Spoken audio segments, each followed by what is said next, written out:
You're listening to Mind the Gap with Michael Comyn. In this episode, A Minor Mood, Michael reflects on his years behind the microphone as a classical music presenter and explores how music moves us, sometimes before we even know what we're feeling. From Barber to Mozart, Holst to Saint-Saëns, this is a gentle journey into memory, mood, and the emotional intelligence hidden in sound. Here's Michael with this week's episode. There used to be a particular kind of silence I loved. The silence in the studio of a classical music radio station. Not the empty kind. Not the sort of silence that feels like something's missing, but the kind that hums with anticipation. The kind that hangs in the air just before the playlist cues the first breath of a solo cello, or the red light flicks on and it's time to speak. I spent years in that space, behind the glass, introducing adagios and overtures to listeners who, like me, had found something human in music that words could never quite reach. Back then, I'd sit with the music long before it went out over the airwaves. I wasn't thinking about classical music as a museum piece or trying to impress anyone with facts about Beethoven's hearing loss or Tchaikovsky's travel habits.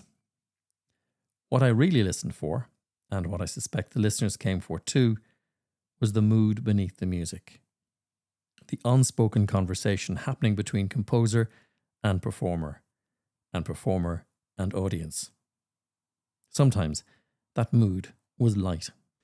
Other times it carried the weight of something unnameable. A string quartet could feel like a hand on your shoulder. A single note on the piano could open a memory you thought you'd forgotten. That kind of emotional response doesn't need to be translated, and that's the beauty of it. In the language of emotional intelligence, we call this self-awareness, the ability to recognize and name what we're feeling in the moment. But if we're being honest, naming emotions doesn't always come easily. Some of us were never taught the vocabulary. Others learned to tuck the feeling away because there wasn't time or space or safety to express them. That's why music, particularly instrumental music, is so extraordinary. It offers a shortcut to the truth. You don't have to explain yourself to a melody. It already understands. And what music gave me, in those years behind the microphone, was a front row seat to that understanding. I'd watch the text screen light up after something tender, like Barber's Adagio for strings. People didn't want to analyse it. They just needed to tell someone that it had touched something real. And I knew it wasn't about the piece itself. It was about what it stirred, the memory it unlocked, the grief it gave shape to, the way it allowed someone to stop holding themselves together for a few moments and feel. And on other days, thankfully the emotion wasn't grief at all. Sometimes it was pure happiness, that uncomplicated, untethered kind of joy that's harder to find in adulthood than we'd like to admit. For me, that happiness often came from Mozart's Horn Concerto No. 4. You can't really listen to it without smiling. Bright, self-assured, and deeply kind-hearted. It doesn't ask much of you. It simply shows up full of light. And then there's the joy that's less personal and more cosmic, the joy of being small in the best possible way. I used to get that feeling from Holst's The Planets, especially Jupiter, that sweeping orchestration that lifts you right out of your chair. You can't help but feel expanded by it. Like the music is reminding you that there's more going on in the universe than deadlines and laundry and unanswered emails. And it's not telling you to escape your life. It's showing you that your life, your real life, already contains this kind of majesty. You've just forgotten how to listen to it. And then there's Carnival of the Animals by Saint-Saëns, which does something altogether different. It invites us to play. It reminds us that curiosity and silliness and wonder are not childish, but essential. There's a kind of emotional intelligence in being able to laugh without sarcasm, in being light without being empty. Carnival of the Animals gives us permission to be delighted, which in the middle of the grown-up obligations and restraints of emotions can feel like a radical act. And of course, there's a different kind of joy altogether, the kind that makes you want to throw your head back and sing along, even if you haven't a clue what the words mean. I'm thinking of Largo al Factotum, the famous aria from the Barber of Seville. Yes, Rossini, not Mozart, but often confused for him by listeners, and I've never minded that on air. Because the energy is the point. That glorious tongue twister of a baritone line, the swagger, the theatrical joy of it. It's music that winks at you while you try to keep up. You won't need perfect pitch. You just need to feel like life, for a moment, is too big and bold for subtlety. That's emotional intelligence in that too, by letting joy be loud, silly, full of itself, and fully alive. Now here's where it gets interesting from a psychological point of view. Music doesn't just affect mood, it reveals it. It brings what's inside to the surface, often before we're fully conscious of it. There is research to back this up. Neuroscientists have found that music activates the limbic system, the same part of the brain involved in processing emotions and memory. In fact, music can access autobiographical memories faster than language can.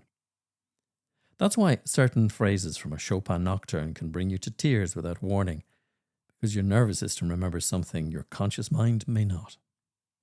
But it's not just nostalgia or memory at play. Music also helps regulate our emotional state. In emotional intelligence terms, we might call this internal self-management. It's the ability to influence how you feel without denying the feeling itself. And music can do that, if we're listening closely. The trick is not to use music as a way to numb out. It's not about putting on cheerful tunes to ignore grief or dramatic ones to indulge in sadness. It's about choosing music that meets us where we are and helps us move through it. That's why Barber's Adagio never feels indulgent. It feels necessary.